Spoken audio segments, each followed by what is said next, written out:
What happens when the sky itself begins to forget its light? We point our telescopes toward a region we believed we knew, stable, mapped, cataloged, and suddenly, something is missing. Not a flicker, not a faint dimming, but an absence so complete it seems almost deliberate, as though the universe has quietly turned its face away. You stare at the field where stars should glitter, and the blackness feels heavier than black. It is not the ordinary night sky, it is a wound, a question, an emptiness with weight. And if light itself can vanish, what else could be stolen from existence without warning? What does it mean when the universe decides to subtract rather than create? The first astronomers who noticed it checked their instruments again and again. Was it a calibration error? A smudge on the glass? A trick of interference? But the readings held. Photons that should have crossed billions of years to reach us had stopped short, swallowed by something that left no signature. Imagine the silence of an orchestra where the violins simply do not arrive, not muted, not faint, simply gone.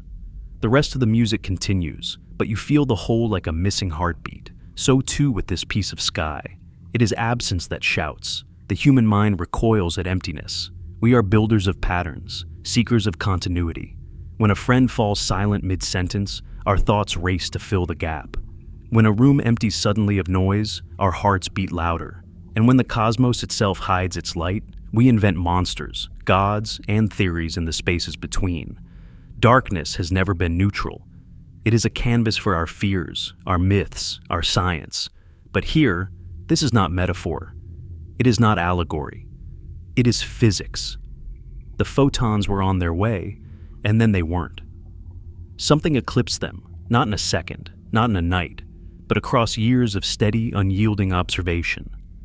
A shadow was stitched into the fabric of the sky. How do you measure a thing that refuses to be measured? Astronomers study light curves, redshifts, spectra, signatures that reveal what stars are made of, how far they are, how fast they move. But what happens when all signatures vanish? When even the faintest whisper of hydrogen lines is silenced?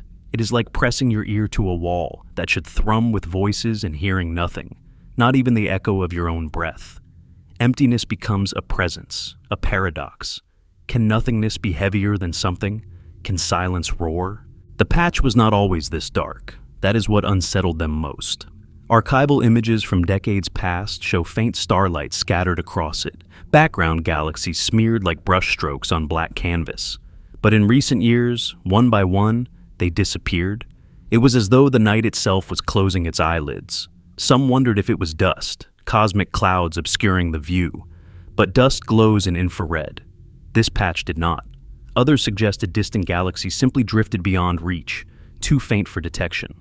But faintness has gradients, softening curves. This was sharp, sudden, as if an invisible curtain had been drawn. And so we confront a question not of what is seen, but of what refuses to be seen. What lies in the negative space of the universe? A void so deep it does not just lack stars. It devours the idea of stars. Could it be a supermassive black hole, wider than clusters of galaxies, swallowing light without warning? Yet, black holes have edges, horizons, boundaries that bend light into rings and arcs. Here, there is no lensing, no distortion, no bending, just absence. Could it be a region where space itself behaves differently, where photons scatter into dimensions we cannot yet measure? If so, then every photon that vanishes is not destroyed, but translated into a language we cannot hear. Imagine whispers so quiet they slip not just beyond our ears, but outside our entire reality. But what chills the most is the timing. The field did not darken in some distant past. It dimmed as we looked, as though the act of observation itself cast the shadow deeper. The quantum experiments we know, where particles behave differently when observed, suddenly feel like metaphors stretched across cosmic scales. If the universe notices when we notice, then who is the observer and who is the observed? What if the void is not natural at all, but responsive? A mirror that darkens when gazed upon. Consider for a moment the human heartbeat. It is steady until you stop to notice it. Then suddenly each pulse feels amplified, strange, even alarming. Perhaps the cosmos is the same.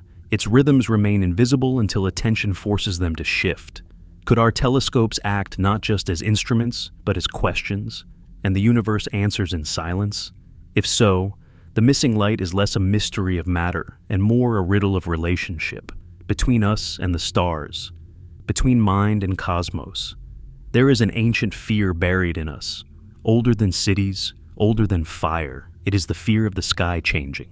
To early humans, the night was a map of constancy. Stars rose and set, seasons spun their wheel, and the great patterns above promised some order in the chaos below.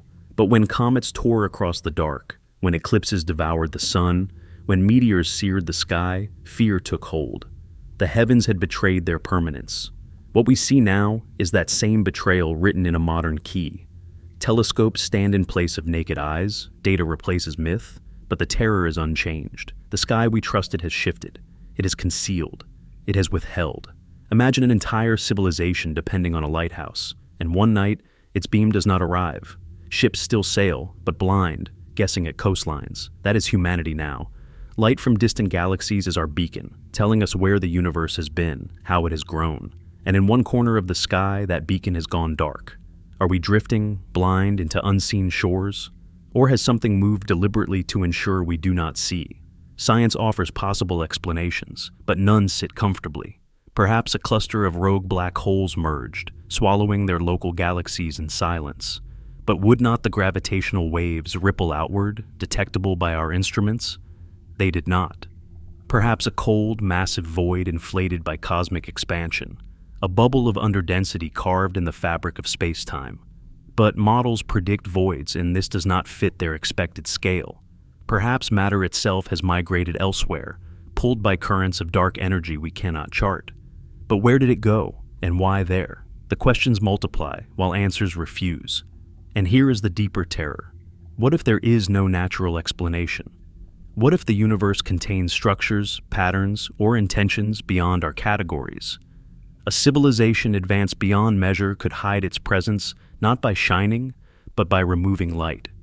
Not by broadcasting, but by erasing. To us, they would appear not as signals, but as silence. Not as shining cities among the stars, but as starless gaps, regions sterilized of photons. Is this patch of darkness a message, a warning, or a curtain hiding something vast we were never meant to see? Yet even without speculation, the silence itself is profound. It is not just a hole in the sky, it is a hole in our understanding. Our maps of the cosmos are supposed to grow more complete, our ignorance to shrink with time. But here, ignorance deepens. Knowledge is stripped. The closer we look, the more nothing we find. What does it mean to live in a universe where looking harder yields less, where study leads not to answers but to subtraction? Perhaps the darkness is not out there at all, but within. A reflection of the limits of our perception, the blindness built into our species. We trust light because it is what our eyes evolved to see. But maybe reality is not luminous at all. Maybe the true substance of the universe is shadow, and light is the fleeting anomaly, the brief spark on a vast ocean of dark. If so, then this missing light is not failure, but revelation. The sky shows us what it really is, stripped of glitter, a darkness unbroken, infinite, and alive. And so, we begin. Not with answers, but with a question large enough to swallow us whole. Something in the void waits, invisible yet undeniable. A silence carved into the cosmos, widening as we stare. An empty part of the sky just turned darker. And in that darkness, every certainty we held begins to tremble. If the stars can vanish, what else can follow? If the light can abandon us, who will guide us when the last beacon fades? This is where our journey begins. Not in brightness, but in loss. Not in what is given, but in what is taken away. And as we descend into this mystery, one truth will follow us like a shadow. Sometimes the most terrifying thing the universe can show us is not what is there, but what is missing. What does it mean for shadows to exist in a universe without edges? The human mind knows shadows as products of obstruction, light blocked by matter, leaving absence behind. Yet here, at the scale of galaxies, we face a different kind of shadow. Not cast by planets or towers or clouds, but by forces invisible, unmeasurable, and ancient beyond reckoning. When we say the patch of sky has grown darker, we do not mean a fleeting eclipse or the drifting of a cosmic cloud. We mean something larger, an absence against infinity, a silence so vast it humbles the instruments designed to break silence apart. Astronomers wrestle with this paradox. For centuries, progress has meant peeling back veils. Galileo sharpening lenses, Hubble extending vision beyond our galaxy, modern instruments mapping microwave echoes from the dawn of time. Always the trajectory was forward. More light, more clarity, more knowing. But here, the trend reverses. The more precise our telescopes, the more absolute the void appears. What does it mean when progress reveals less instead of more? What if infinity itself has blind spots, holes where comprehension slips through our fingers like sand? Consider gravitational lensing, where galaxies bend light into rings and arcs, cosmic glass sculpting distant beams. Normally, darkness can be explained, a star hidden behind another, a quasar obscured by dust. But this is not that. No arcs, no echoes, no distorted residue. The darkness is perfect, like ink spilled across silk. And in that perfection lies terror, because nature, in all its chaos, rarely produces perfection. Imperfection is evidence of process, of natural messiness. When we see flawless absence, we are not comforted, we are alarmed. Some propose dark matter as explanation, an unseen halo, denser than any yet measured, swallowing light's path.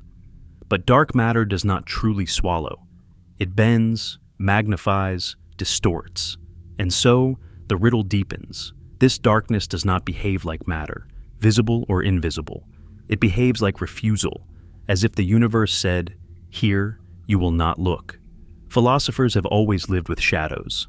Plato's cave was a world of silhouettes, reality hidden behind screens of light and darkness. To him, shadows revealed ignorance, and truth awaited outside the cave's mouth. But what if the cave was infinite? What if there is no outside, only shadow layered on shadow, absence pretending to be boundary? In this patch of sky, we see not objects hiding behind other objects, but absence masking deeper absence. To look here is to stare into philosophy itself, written in starlight, erased. Imagine you are standing in a desert at night. The stars above burn clear, infinite. Then, without warning, a region extinguishes itself. No cloud passes, no storm rolls in. Just black. Deeper than the black around it, as if the heavens exhaled and swallowed their own breath. Would you not feel watched? Would you not feel as though the darkness itself were alive, observing, perhaps judging? For millennia, humanity has projected gods into the sky. Now, perhaps, the sky projects silence back. A silence so perfect it feels intentional. And here lies the question. If something hides, then from whom does it hide? From us. From itself. From others yet unseen. If the universe is vast and filled with intelligence, perhaps shadow is the safest communication. Not a flare of light announcing presence, but an erasure declaring secrecy. In human history, civilizations under threat hid fires at night, concealed villages under canopies of forest, erased their own signals to survive. Could this cosmic shadow be the same, an interstellar act of concealment? Or worse, an interstellar act of predation? But maybe this is not concealment, but consumption. There are forces in physics that hunger. Black holes devour matter, neutron stars drink radiation, entropy eats order. Could there be a structure, a cosmic predator, that feeds not on planets or stars, but on light itself? If so, then this shadow is not empty. It is full of appetite, full of what once was luminous and now is digested into silence, a predator invisible, leaving only its meal's absence as trace. The unease grows deeper when we recall, infinity is supposed to dilute fear. A universe so vast, we are told, cannot notice us, cannot target us. But here, against infinity, is a shadow with shape. Infinity should be smooth, random, patternless at scale. Yet, this is not. This is precise, too sharp, too sudden. As though infinity has been interrupted, as though something has reached in and pressed its thumb against the canvas of stars, leaving a fingerprint of nothingness. And fingerprints mean identity. They mean someone, or something, has been here. Science proceeds carefully, naming anomalies, measuring spectra, proposing hypotheses, but beneath the precision lurks a more primal recognition. Sometimes, patterns frighten us, not because they are chaotic, but because they are too clean. A perfect circle scorched into a field unsettles more than random burn. A flawless silence unsettles more than static. This darkness unsettles because it is pure, as though infinity itself has been edited. And yet, shadows are not absence alone. They are evidence of light's existence, proof that illumination once was, proof that contrast defines reality. Perhaps this darkness is not final, but transitional, a veil, a pause, an inhale before revelation. But if so, what kind of revelation demands erasure first? Why would truth arrive only after the stars have been subtracted? These questions throb like wounds in the minds of those who observe. Astronomers double-check, realign, confirm across wavelengths. The darkness persists.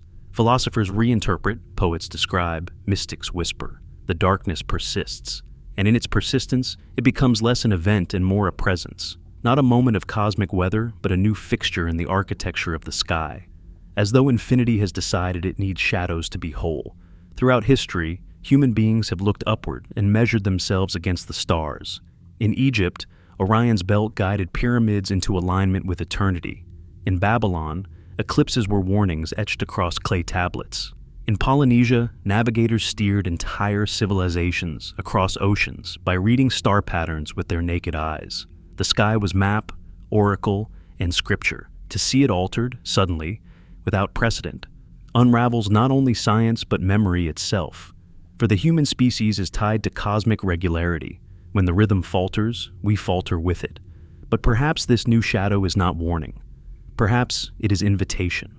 For in absence we are forced to imagine. And imagination has always been the truest telescope. When we cannot see, we envision. When we cannot measure, we dream. And sometimes the dreams come closer to truth than equations. One dream suggests alternate universes overlapping ours, each brushing against the other like tides colliding on a shore. Where they overlap, distortions occur. Light vanishes into a sibling cosmos, leaving behind an emptiness. Another dream suggests that reality is woven like cloth, and here, the weave is loosened, threads undone, light slipping through.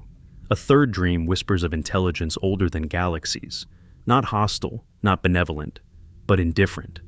To them, removing a sector of starlight might be as casual as clearing a field. Their silence is not cruelty. It is simply beyond caring. And yet, amid all these dreams, one truth remains. We are frightened not just of what we see, but of what we cannot. The darkness presses not because it contains monsters, but because it might contain nothing at all. To face nothingness is to face death, entropy, oblivion. Every human fear is nested in this one. The shadow is cosmic, but it awakens terrors older than humanity itself. Still, there is beauty here too. Beauty in the reminder that we are small, fragile, temporary. Beauty in the humility forced upon us by silence. Beauty in the realization that even in our age of satellites and simulations, mystery survives. The shadow preserves awe, and awe is the root of wonder, the root of science, the root of art. Without the unknown, we collapse into arrogance. The darkness saves us from that. So, we stand with our telescopes pointed into infinity, confronted by a patch of sky that refuses to yield. The silence is not a blank page. It is a story written in absence. And as we continue, as this documentary moves deeper, we will follow that story wherever it leads, through science and philosophy, through history and speculation, through fear and awe. For this shadow is not the end of vision. It is the beginning of a journey into the unknown, a journey that might change not only what we know of the cosmos, but what we know of ourselves. Imagine if, centuries from now, humanity finally leaves Earth behind, scattering across the galaxy. Even then, voyagers will carry with them the memory of this shadow. It will haunt the maps, a place where no colony dares to go, a quadrant marked not with stars, but with the absence of stars. Every cartographer will be forced to draw not light, but void. And what will future generations feel when they gaze into that region? Perhaps the same awe we feel now, the same unsettled recognition that not all of infinity is for us. Some portions remain hidden, claimed, untouchable. And this is why the shadow matters. Not because it hides something we might one day solve, but because it teaches us that solving is not the only purpose. Sometimes the purpose is simply to be confronted, to be reminded that existence is larger than us, stranger than us, more infinite than the tools we wield. The shadow against infinity is a threshold, and we stand upon it. What waits beyond may terrify, but it also transforms. And so we step forward, carrying both dread and wonder, knowing that the journey has only just begun. The universe remembers. That is the strange truth carved into every photon, every echo of light crossing space for billions of years. When we look through telescopes, we are not just seeing stars as they are, we are witnessing them as they were, snapshots preserved in the fabric of time itself. A galaxy a billion light-years away shows us its ancient youth. A supernova, whose light just arrived, exploded before humans even evolved. Space is not a void, but an archive, a cosmic memory bank where every flash of light is a page written in fire. But what happens when that memory falters? What happens when the cosmic archive is missing pages? The dark patch in the sky is not merely an absence of light. It is an absence of memory, a blank entry in the record of existence. And if the universe can forget, what else might it erase? Can the story of creation itself unravel, strand by strand, until history collapses into silence? Astronomers have long trusted the cosmic microwave background, the faint afterglow of the Big Bang, as the ultimate memory of the universe. A veil of microwave radiation stretched across the sky, older than galaxies, older than stars, older than any story we tell. It is the birth cry of time, still echoing. Yet, in the region of missing light, even this glow seems muted, distorted, diminished, as if the memory of the cosmos has skipped a beat. What does it mean when the universe's oldest testimony grows quiet? To lose memory is to lose continuity. To forget is to fracture identity. If the universe is forgetting itself, what then becomes of us? Fragments within fragments, identities collapsing into shadow. Consider memory in the human mind. A childhood moment, fragile and incomplete, shaped more by the stories we tell ourselves than by any fixed truth. Scientists speak of false memories, confabulations, recollections that feel vivid but never occurred. If memory in the brain is this malleable, this prone to distortion, can cosmic memory be any different? We assumed starlight was absolute, unalterable testimony, but perhaps it too can be rewritten, revised, even erased. And if the archive of the universe can vanish, then our own search for permanence is more fragile than we dared admit. Imagine discovering that the past itself is editable, that what we see in the night sky is not truth, but narrative, stories being rewritten in real time by forces beyond comprehension. A supernova that once shown in records vanishes from the sky as though it never existed. A galaxy catalogued by early astronomers is gone, erased, its photons stolen mid-flight. Would we not question our own history, our own reality? Perhaps this is already happening, and the dark patch is only the most visible scar of a cosmic memory rewriting itself. In one sense, this is terrifying, but in another, it reveals something profound. If memory can be lost, it can also be shaped. If the universe forgets, it also chooses what to remember. And in that choosing lies possibility. Could the cosmos itself be curating its story, preserving some lights, erasing others, the way human cultures preserve some myths and abandon others? What if the universe is not a passive stage, but an author redacting its own script? The ancients thought memory was divine. In Greek myth, Mnemosyne, goddess of memory, was mother to the muses. To forget was to fall into Lethe, the river of oblivion. Perhaps the cosmos, too, has its rivers of Lethe, currents of forgetting that wash away the stars. Perhaps the dark patch is one such river, flowing not through minds, but through galaxies, cleansing, erasing, silencing. And perhaps this is not error, but design. To remember everything is to drown in chaos. To forget is to survive. Could the universe be enacting its own survival, shedding its memories to endure? And yet, there is rebellion in our looking. Every telescope is a protest against forgetting. Every photograph of the sky is a defiance of oblivion. We archive what the universe itself may erase, capturing photons before they vanish into silence. But are we not then at war with the cosmos? Are we not clinging to scraps of light the universe has already chosen to discard? If so, our science is less discovery and more resistance. We are archivists of a reluctant sky. Think of the libraries of Alexandria, their scrolls filled with the collective wisdom of ancient civilizations.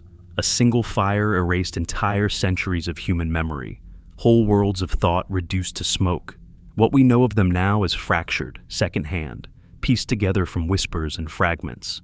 The cosmos may hold its own Alexandrian library, and perhaps we are watching it burn in silence. The missing patch of sky is less like an empty book, and more like pages torn deliberately, ensuring that no reader will ever know the story they once contained. This thought unsettles, that knowledge itself may be unstable, that what we call truth could be provisional, conditional, erased at any moment. Humanity clings to permanence as shield, yet permanence may be illusion. If cosmic memory is fallible, then truth itself is fragile. What then does it mean to seek truth in a universe where truth can be forgotten? The cosmic microwave background was supposed to be the anchor, a faint hum stretching across the sky, proof that all things began in a single fiery birth. But even anchors rust, even songs fade. In the region of missing light, measurements of this background tremble, like a voice breaking mid-verse. The song of creation falters. To some, this is anomaly. To others, omen. To all, it is disquieting. Some physicists speculate that we may be witnessing interaction with another universe, a collision at the boundaries of existence. Where two membranes of reality brush, interference occurs, like two radio stations overlapping, voices garbled. The result could be not brightness, but silence, a cancellation of signals. If so, then the dark patch is evidence not of emptiness, but of crowding. Our universe pressed against another, memory overwritten by interference. The blankness is not void, but boundary.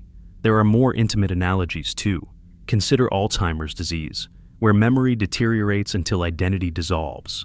Loved ones become strangers, history collapses, continuity falters. If the universe suffers its own Alzheimer's, then we are inhabitants of a patient slowly forgetting itself. Galaxies vanish like names once cherished, stars dim like stories untold, whole constellations blur like childhood fading from mind. To live in such a cosmos is to live in grief, mourning not only futures, but pasts. And yet, even in grief, resilience grows. Families of those who forget hold on to photographs, journals, recordings. Humanity too clings to its archives. We map the stars, photograph galaxies, record their spectra, knowing that if the cosmos itself erases them, we will at least preserve a shadow. Science becomes not just curiosity, but a mourning ritual, an attempt to remember what the sky forgets. This makes astronomy something holy. To study light is to guard against oblivion. Every telescope is a shrine, every observation a prayer. Remember this, keep this, hold this a little longer before it fades.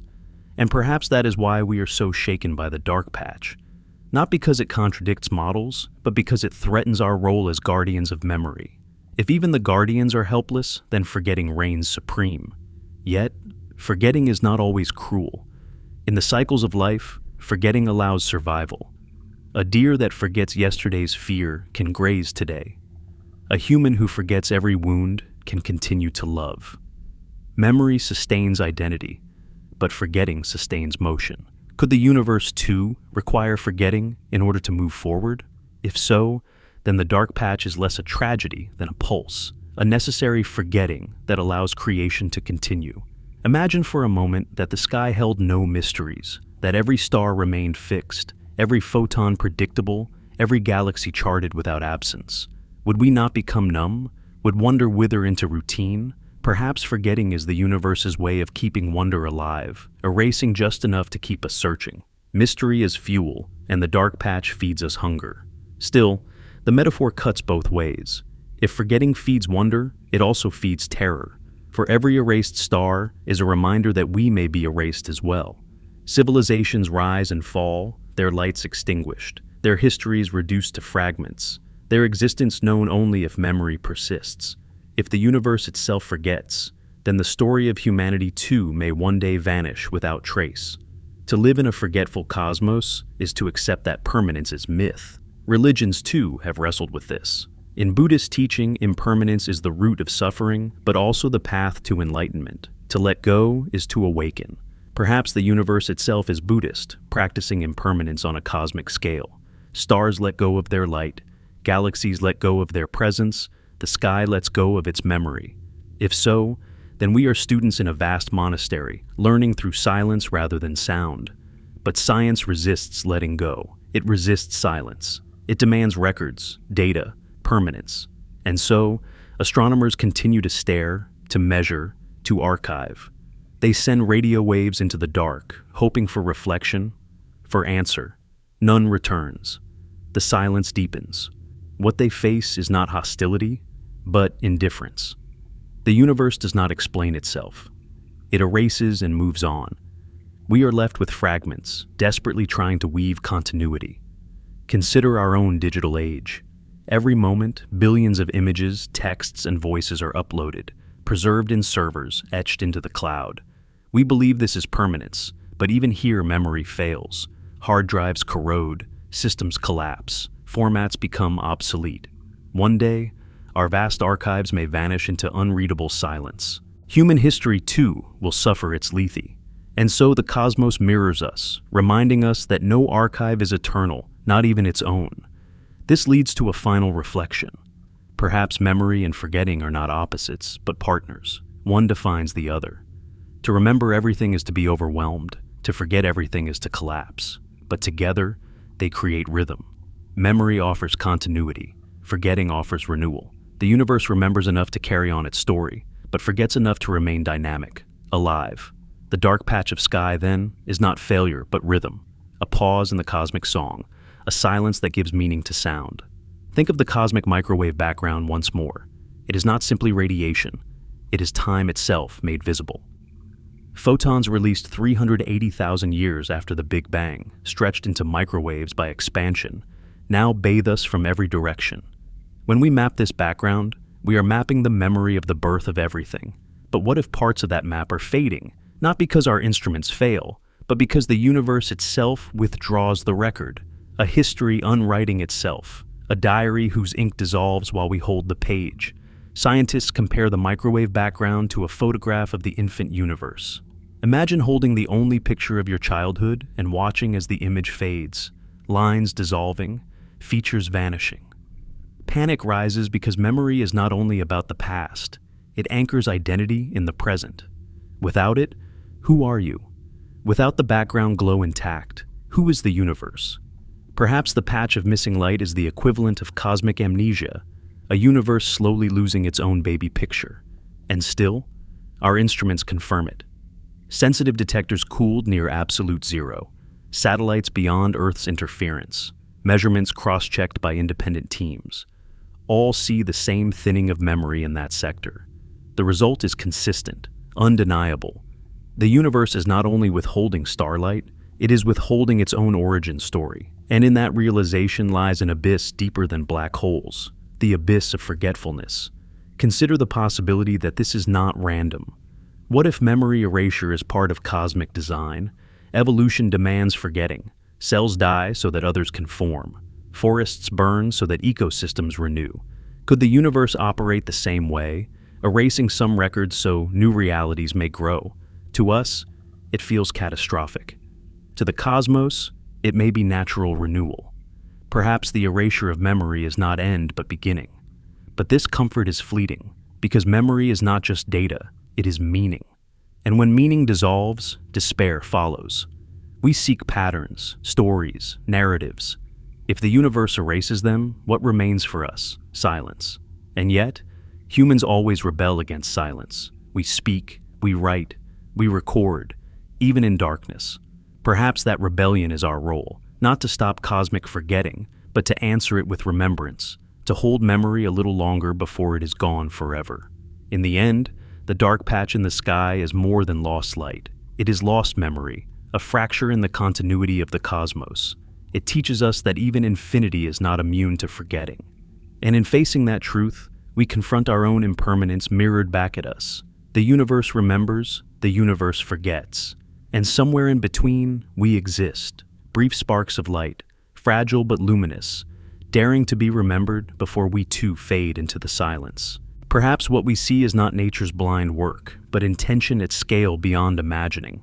What kind of being or process would carve holes in the fabric of reality?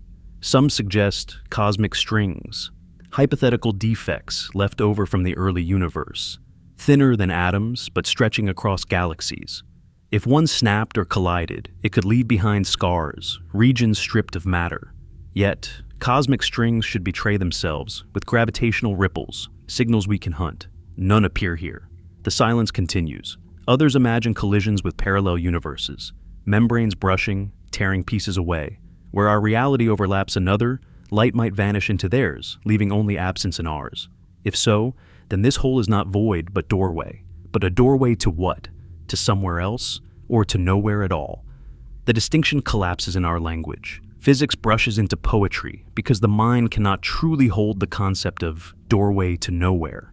Perhaps that is why we dread holes. They are symbols of thresholds, and thresholds mean change. In every myth, to step into a hole, a cave, a pit, an underworld, is to emerge altered. Odysseus consulted the dead in shadowed pits. Orpheus descended to bring back Eurydice. Shamans across cultures entered caves for visions. Holes are always more than geography. They are transformation. And this hole in the sky is transformation on a cosmic scale. To pass through it, if passage were possible, would be to risk not discovery, but dissolution. Science, however, resists transformation stories. It demands mechanism. Some models suggest supervoids, rare regions where density drops so low that even background radiation thins. But supervoids have gradients, edges that fade into structure. This hole has cliff-face borders, sharp as blade. Others propose exotic matter, particles that repel light rather than absorb it. But such matter would alter equations of cosmology across the sky, and we see no such pattern. The hole remains singular. Singularities terrify, not because they are rare, but because they defy category. And yet, we cannot escape human analogy, for we too carry holes. Blackouts in memory, grief that erases time, secrets kept so long they hollow us. We know what it means to harbor voids within. Perhaps the universe only mirrors us, reflecting our own wounds on scales beyond comprehension. The cosmos bleeds in silence, and so do we. But unlike human wounds, this hole does not scar. It expands. Observations suggest the darkness grows deeper over time, not static, but evolving. Something continues to subtract, and subtraction implies hunger. Not a passive emptiness, but an active devouring. If so, then we face a cosmic predator whose meal is light itself. And if it feeds here, will it not feed elsewhere? What begins as a hole could become a horizon beyond which all light is lost. The implications stagger. If such a predator exists, its existence rewrites our philosophy, for it suggests the universe is not indifferent, but hostile, not a passive expanse, but a field where predators hunt and prey vanish. What then are we? Observers? Participants? Or prey waiting for our light to be consumed? Yet perhaps hostility is our projection. The universe may not hunt, but it does erase. It does subtract. And whether by predator or by process, the result feels the same. Terror. Terror because we are reminded that permanence is myth. That even stars, those ancient anchors, can vanish without trace, not in explosion or collapse, but in silent erasure. Think of how ancient cultures responded to holes in the world. In Norse myth, Ginnungagap was the primordial void, a yawning emptiness from which all creation emerged. In Mesopotamia, the abyss was Apsu, the dark waters beneath order. In Christian thought, hell itself was imagined as a pit, a descent into fire and shadow. Always holes marked thresholds, beginnings or endings, places where the known unraveled. Humanity has always sensed that absence is never neutral. It is doorway. It is crossing. It is revelation. So too with this patch of sky. It may be only photons missing, but to us it is myth reborn, a modern Ginnungagap. A modern underworld, a cosmic pit yawning not beneath our feet but above our heads, swallowing stars instead of souls. We cannot help but feel its pull. Physics attempts to soothe. It sketches models, runs simulations. Perhaps quantum fluctuations in the early universe exaggerated here, producing an ultra-void. Perhaps dark energy has strange local behavior, accelerating expansion unevenly. Perhaps, but each perhaps feels thin, inadequate. None explain the surgical sharpness, the silence of signals, the persistence of subtraction. And so, even as equations multiply, unease lingers. For once, mathematics does not save us from myth. It confirms it. There is another way to see the whole, as mirror. For as much as we fear the dark patch, we are fascinated by it. Like children staring into wells, we want to drop stones and listen for echoes. Curiosity and dread entwined. The whole tempts us because it represents possibility.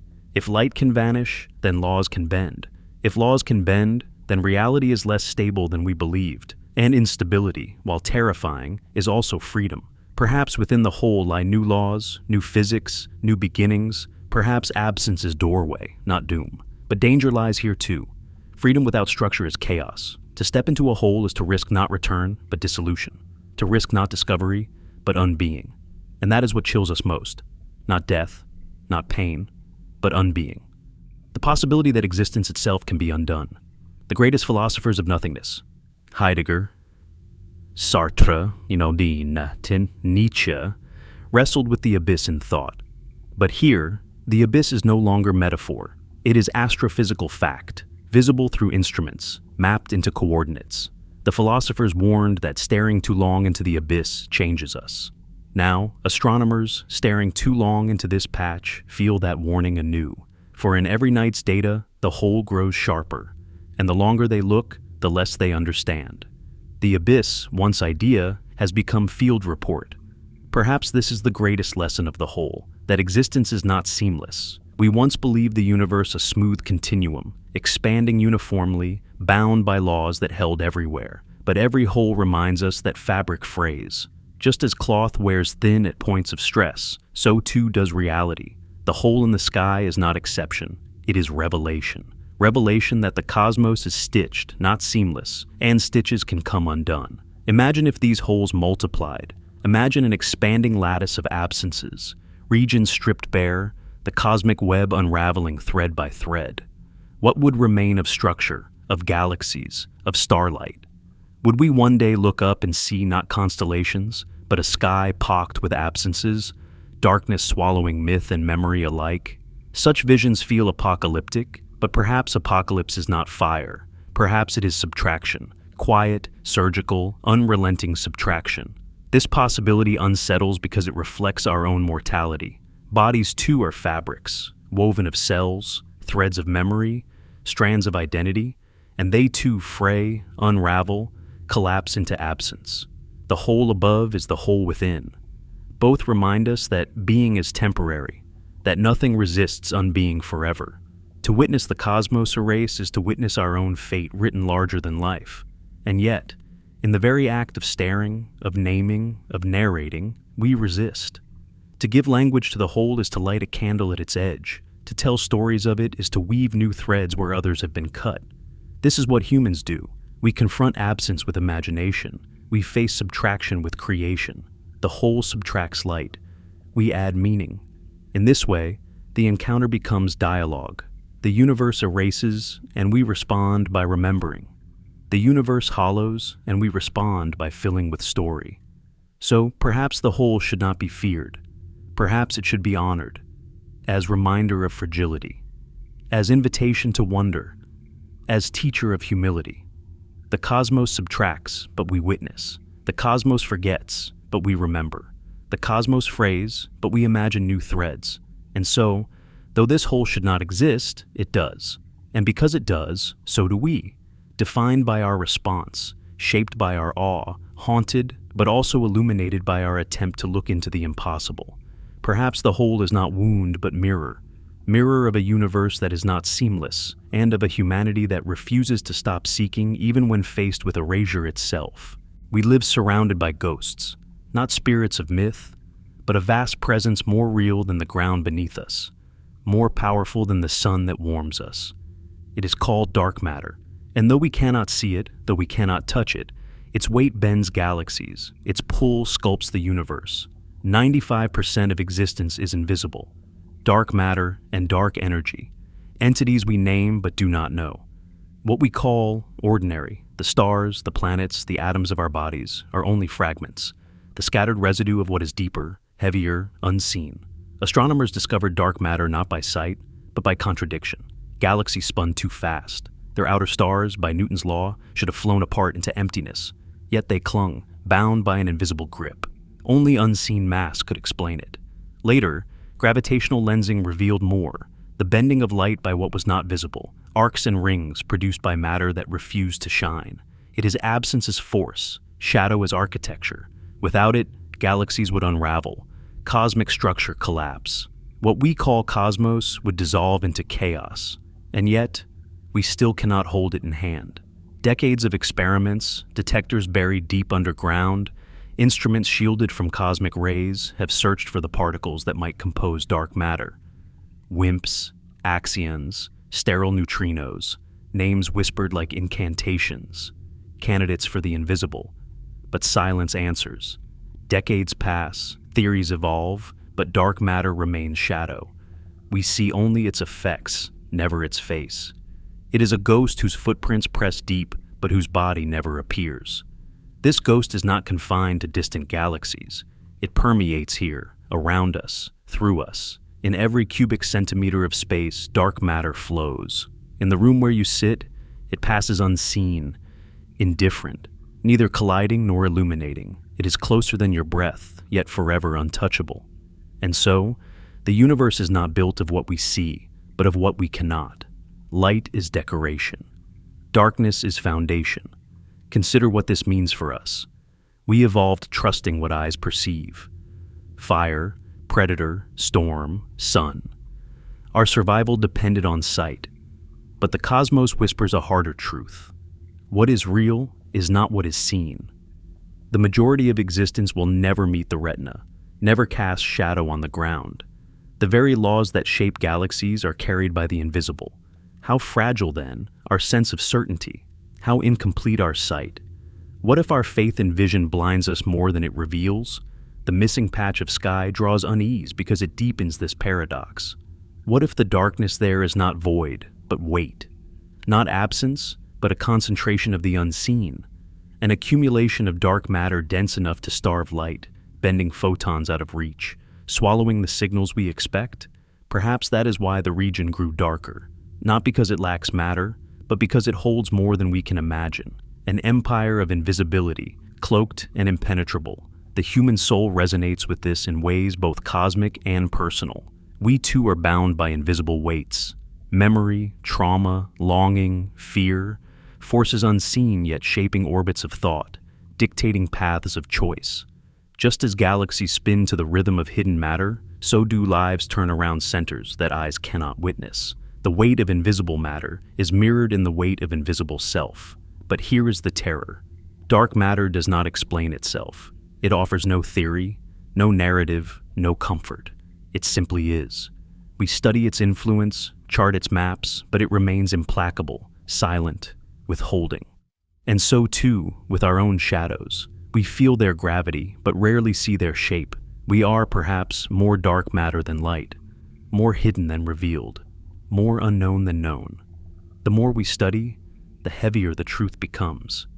For dark matter outweighs the stars 5-1. Imagine scales. On one side, every galaxy, every nebula, every burning sun, every speck of dust. On the other, dark matter alone, and the scales tip. The universe by mass is dominated by absence, by ghost, by silence. Light is exception. Darkness is rule. This overturns our instincts. We celebrate the visible, worship stars, chart constellations. Yet the cosmos is telling us, you live in a kingdom of shadow. Your maps are illusions, your constellations decorations, pinned to invisible scaffolding. It is the unseen that holds you. And when patches of sky vanish, perhaps it is the unseen tightening its grip, reminding us who rules. And so, we return to the question, what is the nature of this unseen? Some say particles, undiscovered cousins of those we know. Some say fields, permeating all space. Some say modifications to gravity itself, but none are proven. The truth is, we do not know. And perhaps the not knowing is what frightens us most. For it means the very ground of reality rests on mystery. We walk on shadows, live in ignorance, orbit silence. Think of the first time you heard the phrase dark matter. It sounds like sorcery, like a curse spoken by alchemists. And in some sense, it is. For it names what we cannot grasp, a placeholder for absence. Physics has always thrived on naming. electrons, quarks, photons, names domesticate, but dark matter resists domestication. It is not defined by presence, but by refusal. It does not glow, it does not collide, it does not yield. It lingers anonymous, beyond all attempts to pin it down. Even our best equations treat it as variable x, standing for mystery itself. And so, scientists build instruments of immense sensitivity. In mines buried a mile beneath rock, detectors wait for faint whispers, hoping a particle of dark matter might brush against ordinary atoms. Months pass, years, decades. The detectors hum with silence. Each result is negative, yet none disprove. The ghost persists. We build larger detectors, colder detectors, detectors hidden deeper, but the result remains. Presence without face. The longer the silence stretches, the heavier the mystery grows. This is what makes the missing patch of sky so uncanny. Perhaps it is not only a void, but a theater where dark matter reveals its weight. A density so immense that photons curve away, that cosmic background itself thins. A gravitational empire invisible yet sovereign. If so, then the missing stars are not erased, they are diverted. Their light bent forever out of our sight. To us, it appears as absence. To reality, it is a fortress. What does it mean to live under empire of invisibility? Imagine a city built not of stone, but of silence. Walls invisible but immovable. Streets carved by forces you cannot perceive. Citizens move, obeying boundaries they cannot name. This is our place in cosmos. We orbit unseen palaces, dance to music without notes, live lives scripted by matter that never reveals itself. Light deceives us, but shadow commands. And yet, there is poetry here too, because dark matter, for all its silence, is also generosity. Without it, galaxies would not hold together. Stars would scatter like dust in wind. Planets would never coalesce. Life itself would lack stage. In its hidden weight, dark matter cradles the visible. It is absence as womb. It is darkness as foundation. Without it, light would drift forever unanchored. We owe our existence to what we cannot know. This paradox, fear and gratitude, dread and reverence, mirrors the human condition. We too are held by forces unseen, love, grief, memory, desire, all invisible, all shaping the orbits of our days. We cannot weigh them, but they hold us tighter than gravity. Perhaps dark matter is only reflection, cosmos mirroring psyche, reminding us that invisibility is not emptiness, it is power. But power without face unsettles. We like our rulers visible, our gods depicted, our forces given story. Dark matter gives no story. It is monarchy without crown, empire without emblem. We are subjects of an invisible king, and perhaps the missing patch of sky is where its throne is revealed, vast and lightless, heavier than all stars combined. Throughout history, humans have feared what cannot be seen. Shadows at the edge of firelight became predators. Invisible plagues swept through cities, leaving only questions. Spirits, curses, fates, all were ways of naming unseen forces. Dark matter is the scientific heir of this tradition. It is mystery given measurement. Unlike myths, it bends galaxies. Unlike superstition, it leaves arcs of light as signature. But like both, it resists touch. It hides, reminding us that not all truths arrive visible. Consider the bullet cluster, two galaxies colliding. Their luminous matter slowed, tangled, scattered.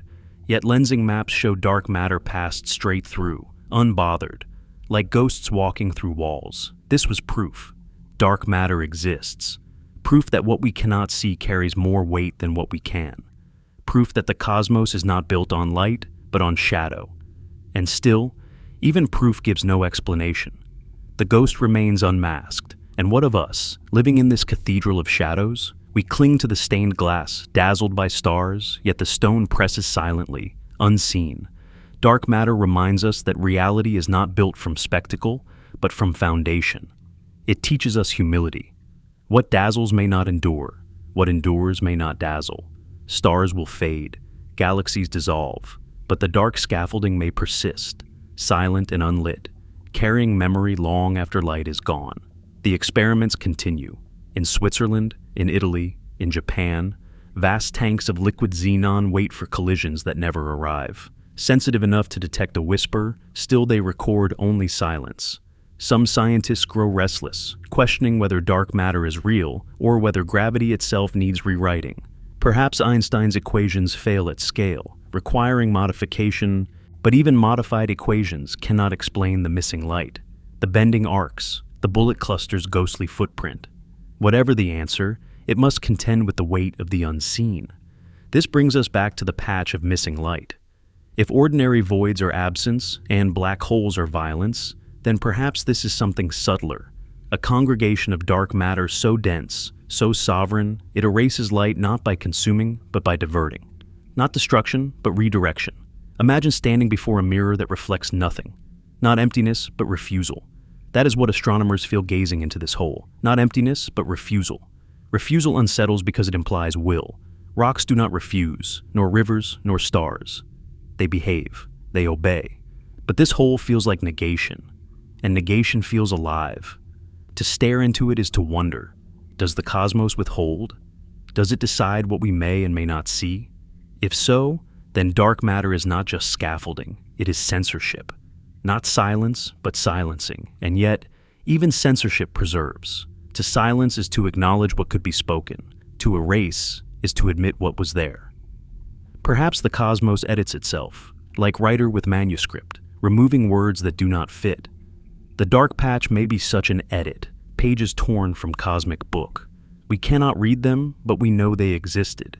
In their absence, they speak. This reflection grows more intimate when we consider our own shadows. Each life shaped by forces invisible. A child grows under weight of expectations never spoken. A memory shapes choice without entering thought. A grief bends time, though unseen. We orbit invisible centers as faithfully as galaxies. We are all held by dark matter of the soul. The cosmos is not only mirrored above, it is mirrored within. And so, the weight of invisible matter becomes not only astrophysical, but existential. It tells us we are not built of what we see, but of what we cannot. It tells us we are fragments floating in unseen ocean, clinging to fragile rafts of visibility. It tells us that what we worship, the sun, the stars, the glittering face of night, is only surface. Beneath is weight, silent, inexorable. We live, unknowingly, in shadow's embrace. Perhaps this is why the missing patch unsettles so deeply. It is not only an absence of light, it is a reminder of the kingdom to which we truly belong. For if dark matter rules, then stars are tenants, galaxies are ornaments, and we are shadows within shadow. The whole is not anomaly, but revelation. Revelation of the order inverted, light as exception, darkness as law. Consider again human myth.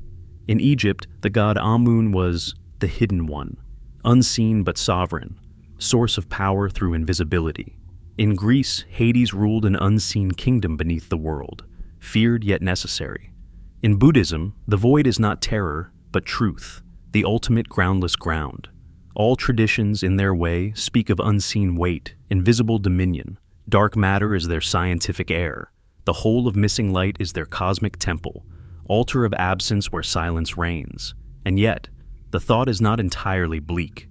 For if we are built of shadows, then shadows cradle us. If dark matter holds galaxies, then it holds us. It is both prison and womb, cage and foundation. Without it, we would not be. The missing light terrifies, but it also reminds us that the invisible sustains as much as it erases. We fear what we cannot see, but we also live because of it. This paradox defines the human spirit. We stand in awe of stars, but we are children of shadows. We seek illumination, but we are sustained by what remains hidden. Perhaps the task is not to conquer darkness, but to accept it. Not to banish shadow, but to live in harmony with its weight. The cosmos tells us this in silence, and the whole of missing light repeats it with terrifying clarity. And so, when we gaze into that darkened sector, perhaps we are not staring into absence at all.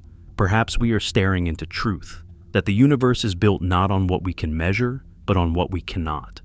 That reality itself is scaffolded by silence, that what we call existence is less luminous than we think. And if so, then our role is not to eliminate mystery, but to dwell within it, to honor the unseen, to remember the invisible, to bow before the weight of matter that refuses to shine. For this is the weight of invisible matter, the hidden empire, the silent foundation, the unseen throne upon which galaxies sit. The hole that deepens in the sky may be its mark, its gesture, its proclamation. And though we do not understand, we feel. We feel the gravity of what we cannot see, bending not only stars, but souls. And perhaps that feeling, terror, awe, humility, is the truest understanding we will ever have. Space is not silent. To the human ear, it may seem so. Vacuum without air, no medium for sound. But through radio dishes, through instruments tuned to frequencies beyond flesh, we know the cosmos hums. Pulsars beat steady drums, quasars shriek across light years. The microwave background sighs with ancient breath. Silence, in truth, is never silence. It is signal, faint but constant, a chorus of invisible voices. Yet, in the dark patch of sky, that chorus falters. Signals fade, noise collapses. What should hum instead hushes. What should speak instead withdraws. Astronomers expect randomness. Static has patterns, but they are statistical, predictable in aggregate. The universe is noisy in a way that feels alive, but not intentional. In this sector, though, patterns collapse. Radio waves vanish. Microwave echoes thin. It is not quiet. It is silencing. As though some presence has turned down the volume, dampening not only light, but sound. And what unsettles most is the sharpness of the boundary. Step just outside the patch, normal. Step within, silence, not fading, cut. Some compare it to censorship, as if the universe itself redacts. Others whisper of predation. For in ecosystems, predators silence landscapes. In forests stalked by tigers, birds quiet. In oceans hunted by orcas, fish vanish from sonar. Predators create silence, absence of signal, pause and noise. What then silences the sky? There are stranger hints still. On rare occasions, instruments catch bursts, transient flashes of radio energy, milliseconds long, appearing and vanishing without trace. Some are scattered across the cosmos, known as fast radio bursts, mysteries unto themselves. But in this patch, the bursts are different. Fainter, repetitive, too regular to dismiss, yet too fragile to confirm. They appear like whispers through static, messages truncated, sentences half erased. To listen is to feel the uncanny, as if something tries to speak, but only fragments escape suppression. Of course, science resists such thought. Patterns can emerge by chance. Repetition can be illusion of small sample size. Yet, the human mind hears voice in static, just as it sees faces in clouds. And here, in the silence of absence, the whispers grow louder by contrast. We may be projecting, but projection is itself revelation, telling us of our fear that silence hides intent. What frightens most is not that signals are absent, but that they feel withheld. The universe has always spoken, through light, through heat, through radiation. This patch feels like refusal, as if some hand rests on the dial, lowering not just brightness, but conversation. To stare is unsettling, to listen is worse, because what if silence itself is reply? Across history, silence has always been message. The refusal of an answer is still an answer. A lover not writing back, a government not speaking truth, a God not answering prayer. Silence fills with meaning precisely because it resists clarity. And so, this cosmic silence feels heavy, not empty. Heavy because it suggests choice, as though the universe is capable of withholding, deciding when not to speak. Astronomers build ever larger arrays, tuning to the void. They cross-check, calibrate, confirm. The silence persists, a kind of anti-signal, not error, not noise, something more absolute. They name it anomaly, but the word does not hold weight enough. For anomaly suggests deviation. This feels like intention. What then do we do with intention written in silence? Do we call it predator? Do we call it message? Do we call it wound? Perhaps it is all three. Or perhaps we lack language entirely. Perhaps silence is not absence, but form of speech beyond comprehension, where withholding is the only syntax. If so, then this patch of sky may not be failure, but conversation. We just do not yet know how to listen. Consider the history of our listening. In the 1960s, the SETI program began pointing radio dishes skyward, hoping for structured signals amid the cosmic noise. Astronomers knew space was filled with static, but within that static might lie rhythm, pattern, intelligence. And once they found it. A steady, repeating beat, precise as clockwork. Hope flared, a message, a voice. It was the first pulsar, a neutron star rotating with terrifying speed, its beams sweeping like lighthouse across space.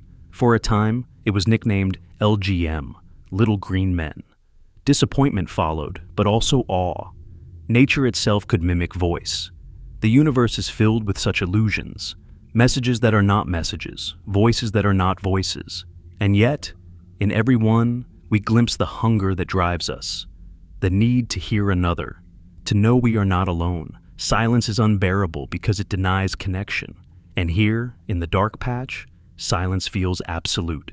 It denies not only communication, but existence itself. Some astrophysicists suggest the patch may be cloaked in plasma, scattering signals before they reach us. Others propose exotic physics, regions where fundamental constants shift, breaking the propagation of waves. Some whisper that civilizations might cloak themselves deliberately, turning down their emission, hiding from predators in cosmic night. The dark forest hypothesis of the universe, where silence is survival, where every signal is danger. If so, then the missing patch is not anomaly, it is strategy. Silence in this context is not passive, it is tactic. If civilizations survive by quiet, then silence is civilization's most eloquent speech.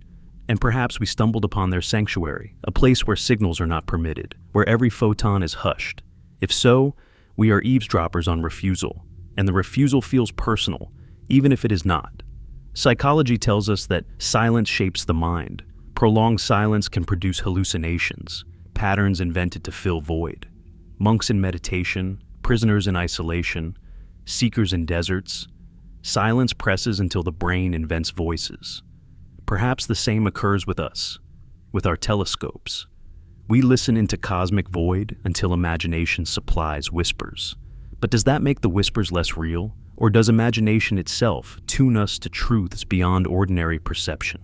The ancients treated silence as sacred. In some traditions, God spoke only in silence, revelation arriving not as thunder but as absence. The Pythagoreans prized quiet as initiation. In Buddhism, silence reveals truth beyond words. Across cultures, silence is never emptiness. It is presence too great for language. Perhaps the cosmos practices the same. The missing patch becomes temple of silence, altar where stars do not speak, a lesson in humility written in absence. Still, we cannot dismiss the possibility of predators. Nature teaches, where song ceases, danger prowls. Silence in forest means stalking. Silence in sea means hunting. If galaxies too grow quiet, perhaps something hunts there, something vast enough that civilizations, stars, even particles themselves dim in its presence. Predation at cosmic scale would not roar, it would hush. Not explosion, but cancellation. Not noise, but stillness, the silence of erasure. Think of the WOW signal detected in 1977, a strong, narrowband radio signal captured by a telescope in Ohio. For 72 seconds, the cosmos sang in a way it never had before. Astronomer Jerry Amon circled the data printout and wrote a single word, wow. Decades later, we still debated. Was it interference? Was it mistake? Or was it voice? No repetition followed. No confirmation came. It was silence again. But silence now charged with memory of sound. The missing patch feels like the inverse, not memory of sound, but refusal of it. Silence so absolute it feels deliberate. Fast radio bursts deepen this mystery. Millisecond blips of radio energy, brighter than entire galaxies for the briefest moment, then gone. Some repeat, most do not. Some scatter like sparks, others echo like heartbeat. Their origin remains unknown. Magnetars, black holes, alien technology? We do not know. What we do know is that they puncture silence with violence, that they turn the cosmic void into percussion. But in the missing patch, even bursts falter. Reports suggest anomalies here are weaker, less coherent, as though whatever silences light silences bursts as well. What if silence is not background, but filter? A sieve through which only certain sounds pass. If so, then this patch is not absence but choice. It selects, it edits, it withholds. And editing implies author. Who then edits the cosmos? Human experience echoes this unease. In relationships, silence can wound more than speech. In politics, silence can oppress more than laws. In spirituality, silence can enlighten or abandon. Silence is always dual. It heals and it harms. It comforts and it terrifies. The missing patch is dual too. It terrifies by withholding, but it comforts by reminding us that we do not control. It restores humility. Imagine if we decoded silence. Imagine if absence carried meaning as rich as sound. Perhaps the missing patch is conversation, but one in language alien to us. Perhaps silence is signal. If we knew how to listen differently, not for bursts, not for repetitions, but for cancellations, for refusals, for erased notes, perhaps the cosmos would speak more clearly than ever. But until then, silence remains wound. It remains question. It remains mirror. This leads us to the darker hypothesis, the dark forest view of the cosmos. In Liu Cixin's vision, every civilization is hunter and forest. To reveal oneself is to invite annihilation. To survive is to remain silent, invisible. If this is true, then the missing patch is not anomaly, but strategy. Perhaps within its borders lies civilization beyond comprehension, hiding beneath cloak of silence, erasing every signal that might betray them. To us, it looks like void. To them, it is shield. But shields always imply threat. To cloak oneself is to fear predator. And if silence is shield, then cosmos is more dangerous than we dared admit. Not indifferent, but hostile. Not void, but battlefield. Silence, then, is not peace. It is tension before attack. The weight of this thought is almost unbearable, that the cosmos may be teeming with life, yet all choose silence. That we are surrounded not by emptiness, but by listening predators and fearful prey, all locked in mutual hush. Silence becomes survival. And in that silence, the universe becomes graveyard, not of the dead, but of the hidden. Civilizations thriving in secrecy, unseen, unknown, unacknowledged. And yet, silence is not only fear, it is also reverence. Some silences are chosen, sacred. The silence of meditation, of prayer, of awe before cathedral. The silence of a forest at dawn, vast presence pressing against ears. The silence of grief too deep for words. These silences are not absence, they are fullness beyond speech. Perhaps the missing patch belongs to this category. Not nothing, but too much. Presence so overwhelming it cancels voice. A silence so dense it becomes sacred. The patch of missing light becomes cathedral of this silence. Not empty, but holy. A sanctuary where stars dim and voices withdraw, leaving not absence but presence too great to measure. To look there is to feel small, to feel uninvited, to feel as though the cosmos has drawn curtain against our gaze. Perhaps this is what the patch tells us most, that listening itself has limits, that some truths arrive only in silence, that not all voices wish to be heard. And perhaps wisdom is not to demand speech, but to learn reverence, to stand in quiet, acknowledging that silence too is answer. Consider the deeper history of our listening. After the first pulsars, after the WOW signal, SETI projects expanded. Radio telescopes scanned billions of frequencies, recording oceans of data.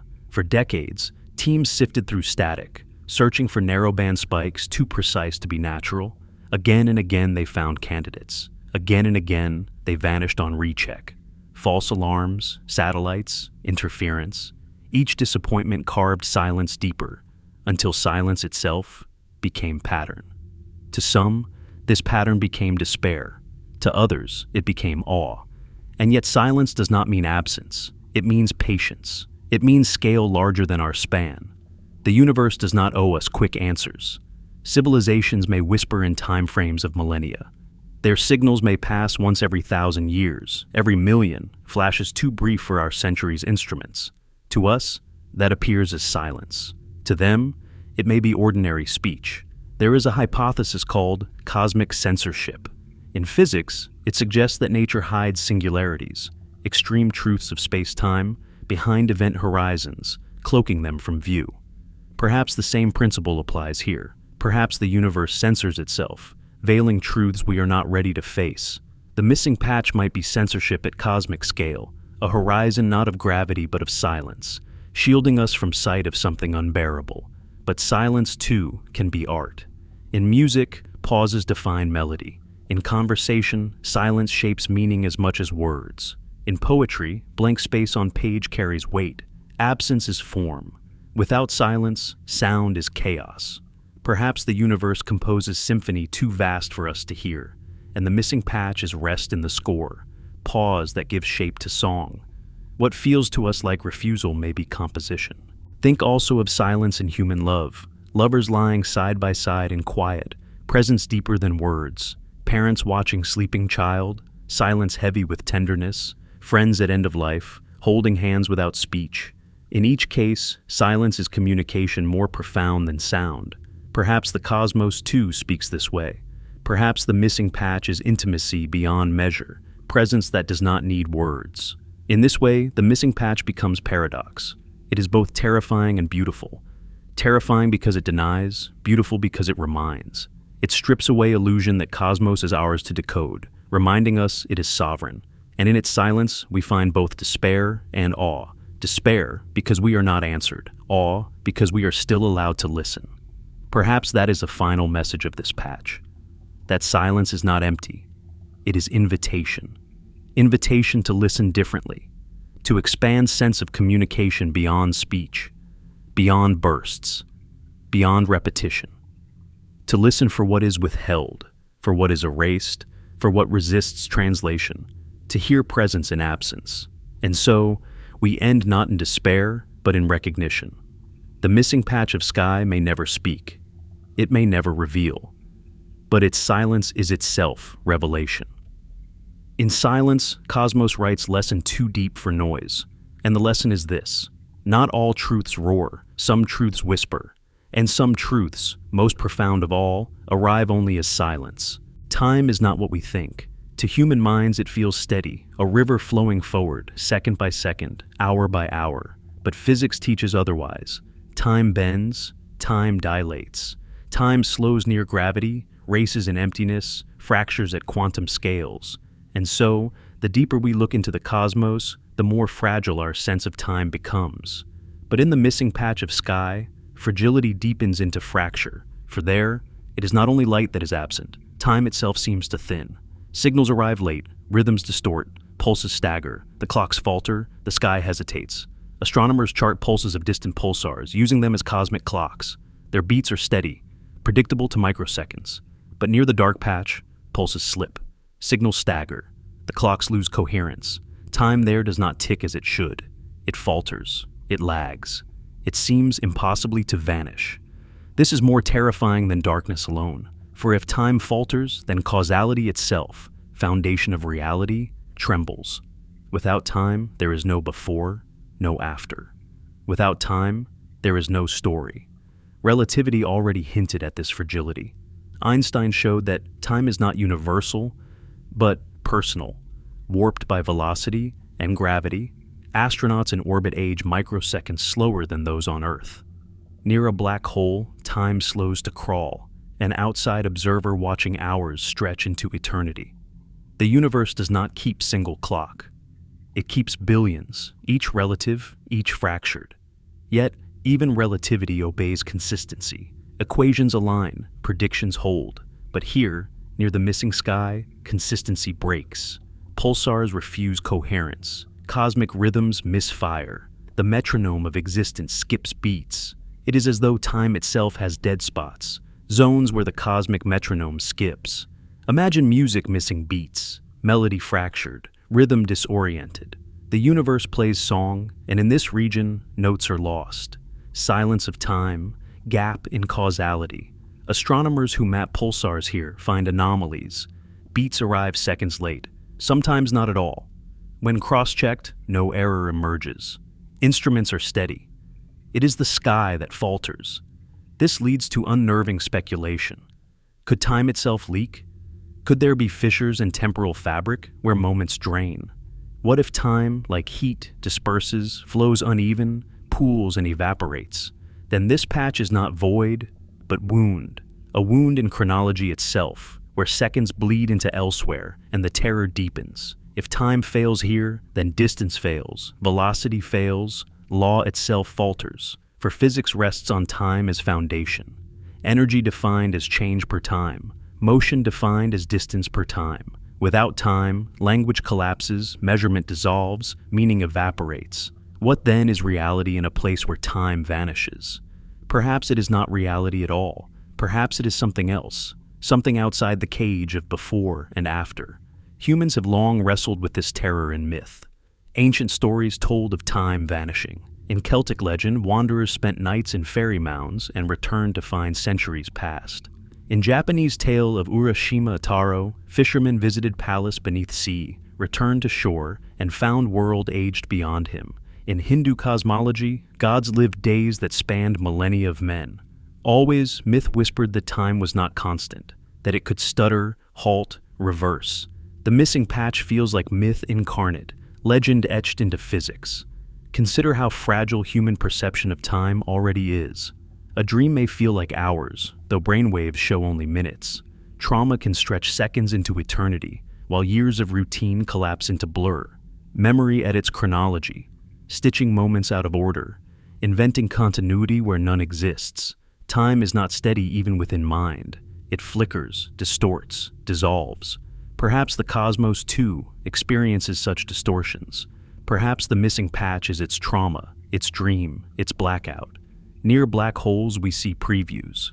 A star falling toward event horizon appears to freeze, light stretched into eternity, time arrested from our perspective. For the star, seconds pass. For us, endlessness. Two truths, incompatible, yet real. If time can fracture there, why not elsewhere? Perhaps the patch is horizon without hole, edge without center, place where time stretches so thin it tears. Such ideas sound impossible, yet they echo human experience. We too lose time. In epilepsy, seconds vanish. In fainting, consciousness drops, chronology interrupted. In dementia, whole years dissolve, replaced by silence. To lose time is to lose self. If the cosmos loses time, perhaps it too trembles in identity. Perhaps the universe itself can suffer amnesia, can forget not only stars, but sequence. This unnerves because sequence is meaning. Stories rely on before and after. Without them, narrative collapses. A book missing pages becomes incoherent. A song skipping beats dissolves into noise. A life without memory collapses into confusion. If time falters in cosmos, then cosmos too loses story. Universe becomes fragments without thread, events without arc. Reality without time is not reality. It is chaos. Physics suggests time may not be fundamental at all. Some theories propose time is emergent, a byproduct of deeper laws. Just as temperature emerges from motion of atoms, so might time emerge from entanglement of quantum states. If so, then in the dark patch, perhaps the mechanism falters. Entanglement thins, order collapses. And time, never fundamental, simply fails to appear. Reality, stripped of sequence, becomes something else. Frozen or chaotic, we cannot know. Astronomers test this with cosmic clocks. Gamma-ray bursts, quasars, supernovae, each has rhythm. Their data here waver, redshifts misalign, photons contradict, timestamps disagree, cross-checks fail. Some signals suggest future before past. Some suggest events replay. Instruments confirm anomaly is not artifact. The cosmos itself miscounts. Wormholes, too, complicate picture. A tunnel through space-time could connect distant regions, bending sequence, mixing before and after. If one end opened in the dark patch, signals might scatter, pulses arrive fractured. From outside, it would appear as silence of time. From inside, perhaps it would feel like eternity compressed to instant. A place where you could live lifetime in second or second in lifetime. Both illusion, both true. Entropy defines time's arrow. Heat disperses, order decays, systems drift from low entropy to high. From broken cups that do not reassemble, from smoke that does not return to fire, we sense direction. Time flows forward because entropy rises, yet in the missing patch, entropy may falter. Signals suggest disorder does not increase as expected. Pulses preserve coherence longer. Photons resist scattering. Structures remain strangely ordered. If so, then arrow bends. Time there may not flow forward. It may stall or even loop. Human perception depends on arrow. We know life because we know decay. Memory because we know forgetting. Without entropy's flow, events would stagnate, frozen without sequence. In patch where entropy bends, perhaps time is not river, but pool, still and unmoving. To enter might be to step outside history, to become statue in living cosmos. This idea terrifies more than black holes. Black holes devour, still time erases. Philosophers long wrestled with this. Augustine asked, "What is time?" If no one asks me, I know. If I try to explain, I do not. Heidegger claimed time is horizon of being, inseparable from existence. Without time, being collapses. The missing patch thus becomes not astrophysical anomaly, but philosophical wound, a place where being itself falters, where existence loses foundation. We can map stars, weigh galaxies, measure light, but how do we measure absence of becoming? How do we chart wound in time? Relativity gives us glimpses of time's plasticity. Atomic clocks flown on jets return with measurable difference, nanoseconds lost or gained depending on direction of flight. Astronauts aboard the ISS age slower than siblings below. These differences are minute but undeniable. Time is not universal but pliable, stretched by speed, molded by gravity. If small velocities produce such distortion, what then in patch where stars themselves vanish, where signals slip, where space itself rebels? Perhaps here, time itself has no master. Imagine apocalypse not of fire, but of chronology. Imagine sun still shining, earth still turning, yet seconds failing, clocks freezing mid-tick, conversations dissolving, causes no longer birthing effects. Apocalypse of time. In missing patch, perhaps we see rehearsal of such ending. Not destruction, but unraveling.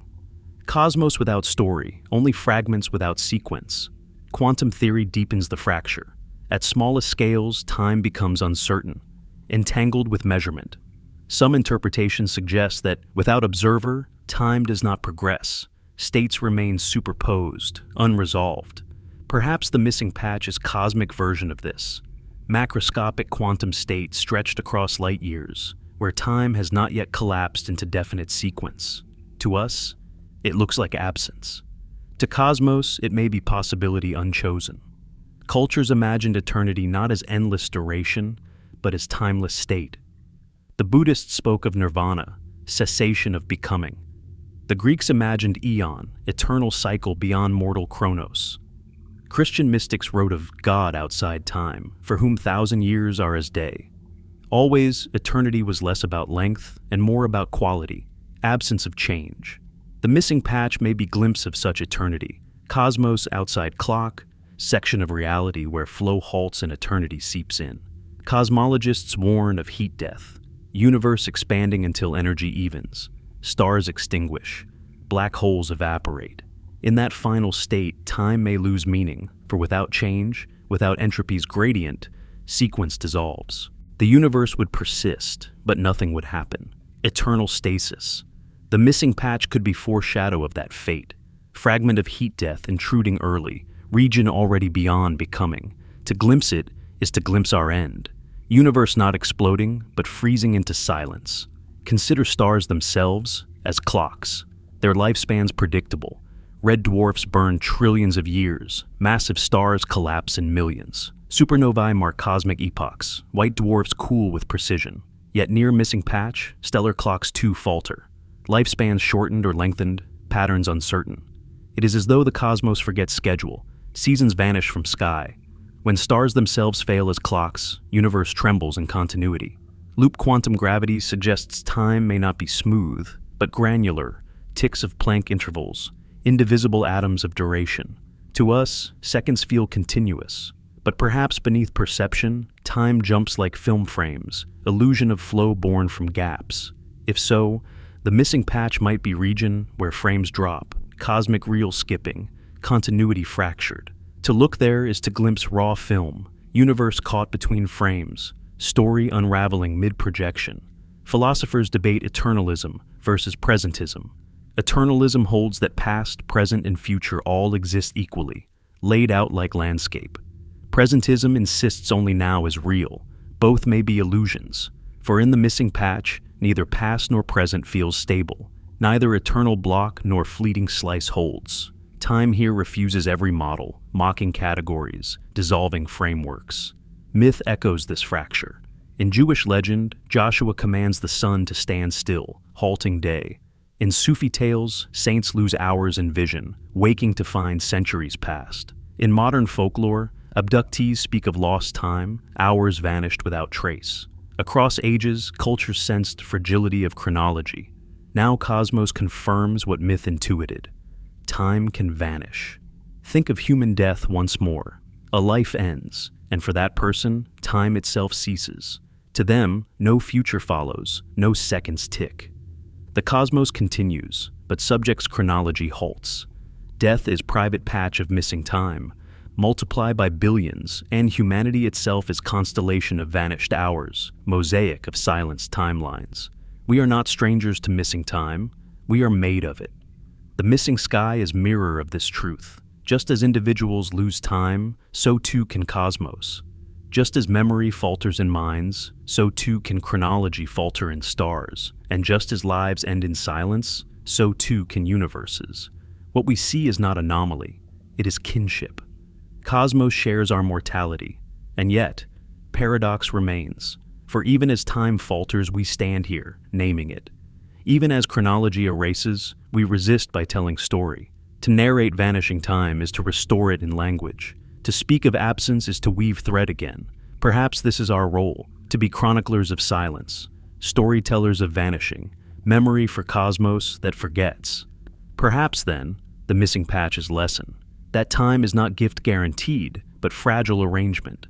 That continuity is miracle, not law. That every second we live is borrowed, stitched by forces we do not comprehend. To see time vanish in sky is to feel gratitude sharper, dread deeper. For it reminds us that clock could falter, rhythm could fail, story could end. And yet, there is strange comfort. For if time can vanish, then so too can sorrow. If chronology collapses, griefs lose hold, regrets evaporate, fears dissolve. In timelessness, no pain persists. In eternity, wounds fade. The missing patch, then, may be not only terror, but mercy. Mercy of silence, gift of pause, reminder that even suffering does not endure forever. Time vanishes in sky. It vanishes in us. And in its vanishing, we glimpse truth deeper than fear, that nothing is guaranteed, not even seconds, that every moment is miracle, that continuity is fragile wonder, and that, in the end, silence of time is not enemy, but teacher. It teaches us to live now, to love fiercely, to hold each moment as gift, because the next may vanish, as it has vanished above. Knowledge is light. From earliest fire to modern telescopes, we have chased it, wielded it, expanded it against the dark. We believe in progress, in growth, in horizon always widening. But the cosmos humbles. For every discovery births deeper mystery. Every answer breeds new questions. And at the edges, we find walls, not of stone, but of silence. The missing patch of sky embodies this truth. It is boundary, threshold, reminder that not all is ours to know. Astronomers peer deeper, refine instruments, expand maps, and still, at some scale, silence answers. The universe holds secrets not because we lack technology, but because secrets are built into its fabric. Light has speed, finite and absolute. Beyond certain distance, no signal can reach us. We live inside cosmic horizon, bubble of visibility, surrounded by more we cannot see. Already, most of universe is forever beyond reach. Expansion carries galaxies away faster than light, their messages eternally lost. We live inside shrinking island of knowable, ocean of unknowable spreading around us. The further we look, the less we command. The missing patch of sky amplifies this truth. It is not distant horizon, but local rupture, silence within reach. It whispers. Limits are not only far, they are near. Knowledge fails not only at edges, but at center. The unknown is not elsewhere, it is here, woven into sky above our heads. Science thrives on answers, but progress is built on edges. Newton explained gravity, but not why it exists. Einstein bent space-time, but not why it bends. Quantum mechanics predicts flawlessly, yet leaves reality untold. Dark matter sculpts galaxies, yet remains unseen. Dark energy tears space, yet remains nameless. Every frontier reveals both brilliance and wound. To advance is to deepen ignorance. The more we know, the more we do not. Quantum uncertainty ensures there are truths we cannot know, not for lack of will, but by law. The more precisely we measure position, the less precisely we know momentum. At fundamental level, ignorance is unavoidable. Reality is not book waiting to be read. It is mist, shifting when touched. To know is always also to blur. The missing patch of sky is mirror of this law. To look harder does not clarify. It obscures. The more we demand, the more it withholds. Across cultures, myths warned against forbidden knowledge. Prometheus stole fire, punished for defiance. Adam and Eve ate fruit, expelled for daring. Pandora opened box, unleashing chaos. Always, boundary existed, line not to cross, truth not to touch. The missing sky feels like such boundary. Not only darkness, but warning. Not simply absence, but reminder. Some truths consume, some knowledge wounds, some horizons blind. And yet, humanity always crosses. We are creatures of edges. Cave walls painted with visions of animals unseen. Voyagers sailing into ocean without maps. Scientists smashing atoms into fragments smaller than thought. Curiosity is hunger older than fear. It drives us across boundaries, compels us into danger. Perhaps Cosmos knows this. Perhaps the patch is test. Temptation to cross, to look, to risk annihilation by seeking too much. Consider dark energy, force accelerating expansion of cosmos. We measure its effect, but its nature eludes. Is it vacuum energy? New field? Modification of gravity? We do not know. Its discovery rewrote fate of universe, yet explanation escapes. The cosmos hides foundation while displaying consequence. Knowledge here is glimpse without ground, surface without core. The patch of missing sky resonates with this. Effect without cause, darkness without reason. Inflation theory proposes universe expanded faster than light in first fraction of second, smoothing cosmos, seeding structure. Yet proof is delicate, balanced on faint ripples of microwave background. Some claim anomalies support it, others doubt. Perhaps patch of sky hides relic of this inflation, scar of birth itself, memory preserved as silence. If so, then patch is not absence but archive, not void, but fossil. Multiverse speculation extends this edge. Perhaps countless universes bubble beyond ours, each with laws alien to our own. Some may contain no stars, no matter, only silence. Others may burn in chaos, too violent for life. We cannot see them, cannot touch them. Yet, equations whisper possibility.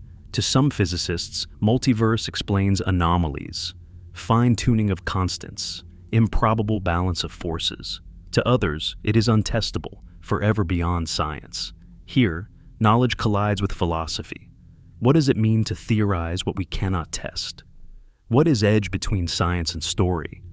The human mind falters too. Brains evolved for survival, not for cosmos. Eyes track predators, not galaxies. Language shapes trade, not multiverse. When we push against cosmic scale, cognition bends. Equations sprawl beyond intuition. Numbers dwarf comprehension. Our instruments see further than minds evolve to grasp. Knowledge grows alien, and we become strangers to truths we ourselves discover. The missing patch intensifies this estrangement. Darkness not only in sky, but in thought. A void not only above, but within. History mirrors this lesson. Ancient maps marked edges with monsters, seas unknown, dragons curled in margins. Not error, but honesty. Admission that knowledge ends. The patch of sky is our dragon, modern margin marking where light fails. Just as sailors braved ocean, we send telescopes into void, crossing edges not to banish unknown, but to face it. Fear persists, awe deepens. Edge does not vanish, it shifts, forever beyond. Philosophers long wrestled with unknowable. Kant drew line between phenomena, what appears, and noumena, things in themselves, forever beyond perception. Wittgenstein wrote, "Whereof we cannot speak, thereof we must remain silent." Yet, silence itself speaks, shaping thought, forcing humility. The missing patch enacts this philosophy in sky. It is noumenon visible, silence made spectacle, horizon of language itself. Religions too built rituals around unknowable. Mystics spoke of divine darkness, light so bright it blinds, presence so strong it appears as absence. Cloud of unknowing, they called it. veil beyond which words collapse. Science stands in same cloud now. The patch is altar of unknowing, sacred darkness, reminding us that truth is larger than comprehension. Science, at its core, is endless question. Each answer opens doors, revealing corridors branching without end. The atom split into particles, particles into quarks, quarks into fields. No bottom appears. The cosmos expands both outward and inward, horizon of galaxies mirrored by horizon of smallest scales. The missing patch represents not barrier, but mirror, reflecting back this truth, that no matter how deep we dig, foundation retreats. Edge is not accident, it is structure. We often mistake knowledge for mastery. To know, we think, is to control, but cosmos resists. Knowledge here is not ownership, but participation. To glimpse is not to hold. The missing patch teaches this. We cannot own what withholds, cannot master what refuses. We can only stand before it, humbled, awed, small. This humility is not defeat, it is wisdom. Consider night sky itself. To untrained eye, it seems map of clarity, stars pinned in order. But astronomers know this is illusion. Between stars stretches abyss, distances unimaginable, darkness vast. Every point of light is exception, not rule. Darkness is cosmos, light its ornament. The missing patch makes this visible, not metaphor, but fact. A region where even exception falters, leaving only rule, darkness alone. Blindness appears often in myth as gift of vision. Tiresias, struck blind, gained prophecy. Odin, sacrificing eye, drank wisdom. In many cultures, to lose sight was to gain deeper sight. The missing patch feels akin, sky blinding itself to us, not to punish, but to reveal wisdom beyond vision. In losing light, we gain truth. That seeing is not knowing, that darkness too carries message. Our telescopes reach astonishing distance, but even they confront wall. The cosmic microwave background, the afterglow of Big Bang, is final screen. Beyond, universe is opaque. We cannot see further, not because instruments lack, but because cosmos itself blocks. Horizon is not technological, but physical. The missing patch echoes this. Local horizon within horizon, curtain drawn not by us, but by universe. To face it is to feel truth. Cosmos withholds by design. Think of forbidden doors in legend. Pandora's box, sealed chest never to be opened. In Arabian tales, caves barred by spells, treasures cursed for those who pry. Always, temptation burns. Always, punishment follows. The missing patch feels like such door. Darkness is its lock, silence its warning. We peer, compelled, knowing danger, yet unable to resist. This is human fate, to open, to ask, to risk. Science, though method, is also myth-making. Equations become stories, diagrams become maps, theories become modern epics. We tell of quarks and black holes as once of gods and monsters. Each myth carried boundaries, warnings, mysteries withheld. Science too meets edges, and edges define myth anew. The missing sky is our epic boundary, modern underworld, realm of silence where even data dies. Consider knowledge as flame. In caves, we lit fire against dark, and in its glow painted stories on stone. Today, telescopes are our fires, casting light deeper into night. But flame never banishes darkness, it only carves circle. Outside circle, dark waits. The missing patch reminds us flame is small, darkness vast. Knowledge glows, but mystery is ocean. Always, horizon surrounds. We are explorers still, though ships are telescopes and oceans are skies. Each discovery is shoreline, each silence horizon. The missing patch is not obstacle, but compass, pointing us toward humility, toward awe. It shows where map ends, where dragons wait, where cosmos says, here knowledge yields to wonder. Philosophy teaches that ignorance is not failure, but condition. We are finite creatures in infinite cosmos. To demand total knowledge is to demand divinity. The missing sky reminds us we are not gods. We are wanderers, brief sparks in long dark, listeners at edge of silence. Our greatness lies not in mastery, but in wonder. To wonder is to live truthfully. Death, too, is edge of knowledge. No experiment returns from beyond, no measurement crosses. Religions speak, but proof is silence. We live knowing end is certain, but content unknown. The missing sky mirrors this: certainty of boundary, uncertainty of beyond. To face it is to practice dying while alive, to accept that edges define us. Edges do not end story, they shape it. A painting without frame is incomplete, melody without pause incoherent, life without death unbounded and meaningless. The missing patch is frame of cosmos, pause in symphony, death in narrative. It shapes what surrounds it, gives meaning by withholding. Knowledge without edges would be chaos. Limits carve understanding. Think of myths of forbidden sight. Medusa's gaze turned mortals to stone, truth too terrible for vision. Ark of Covenant struck down those who looked inside. Again and again, stories warned. To see beyond limit is to perish. The missing patch is modern Medusa, sky averting our gaze, not to punish, but to preserve. To look too deeply is to risk unraveling, not stars, but mind. Darkness shields us as much as it withholds. Modern physics pushes edges further. String theory suggests universe built not of particles, but vibrating strings, dimensions hidden beyond perception.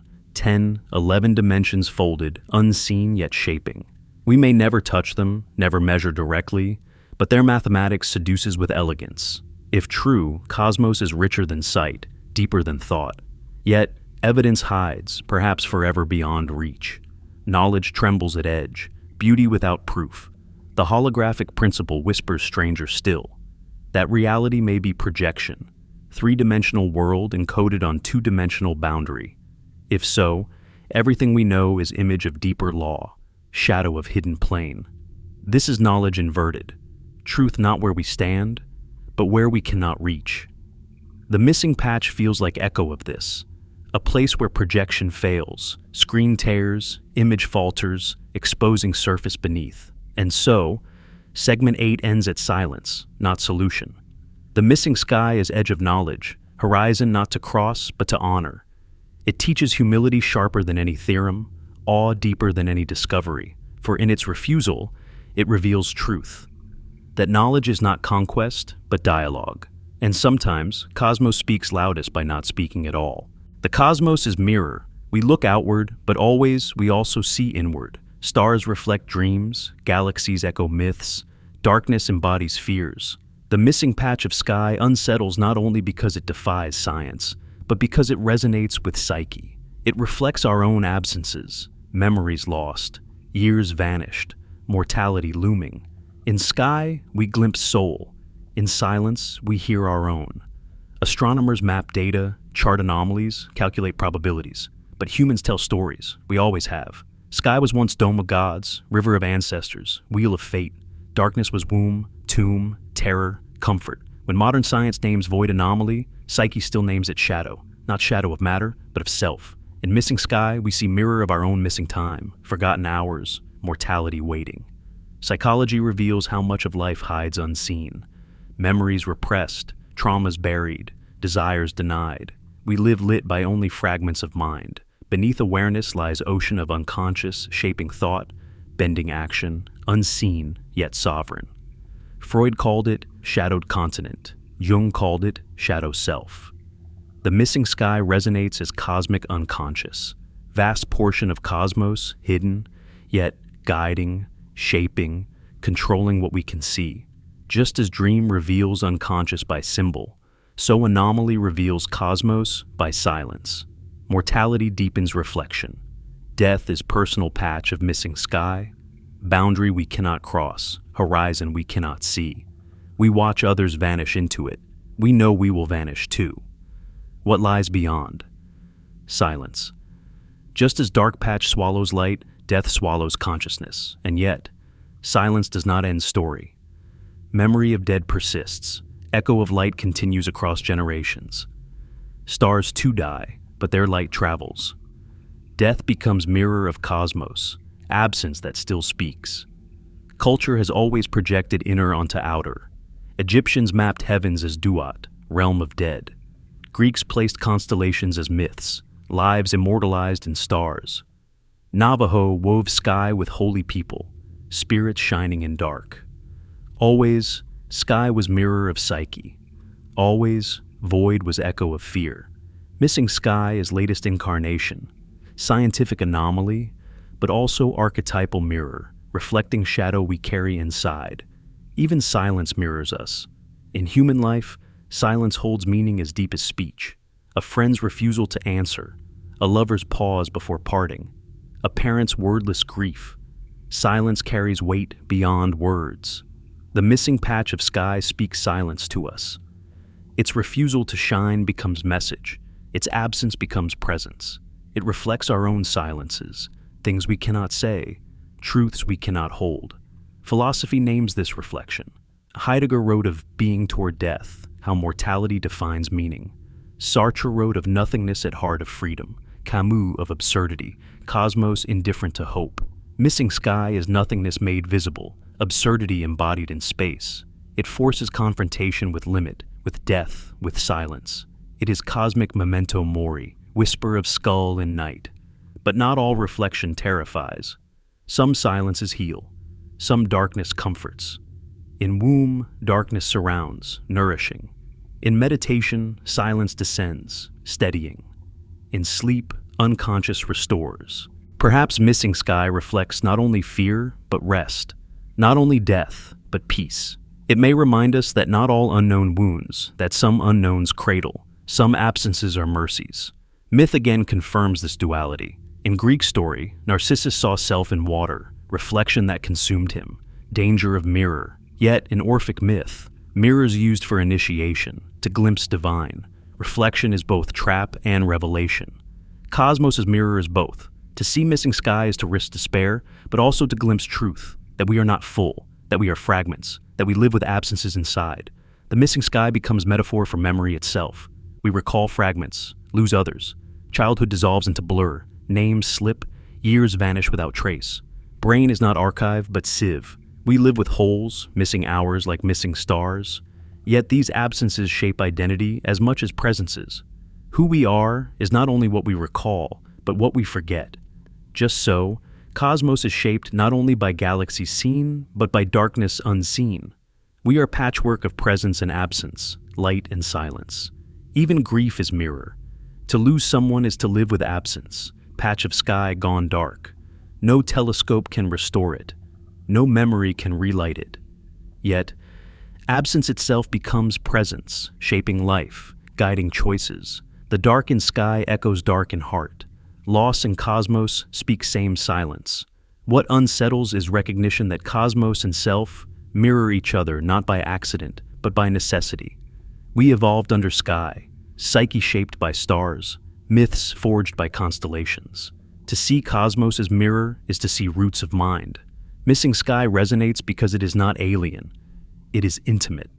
It reflects not stars failing, but us failing to face shadow. It is not out there. It is within. And so, segment 9 concludes with reflection. Cosmos is mirror. Missing patch of sky is not anomaly alone. It is metaphor. It reflects mortality, memory, grief, unconscious, silence. To face it is to face self. To map it is to map psyche. To fear it is to fear shadow.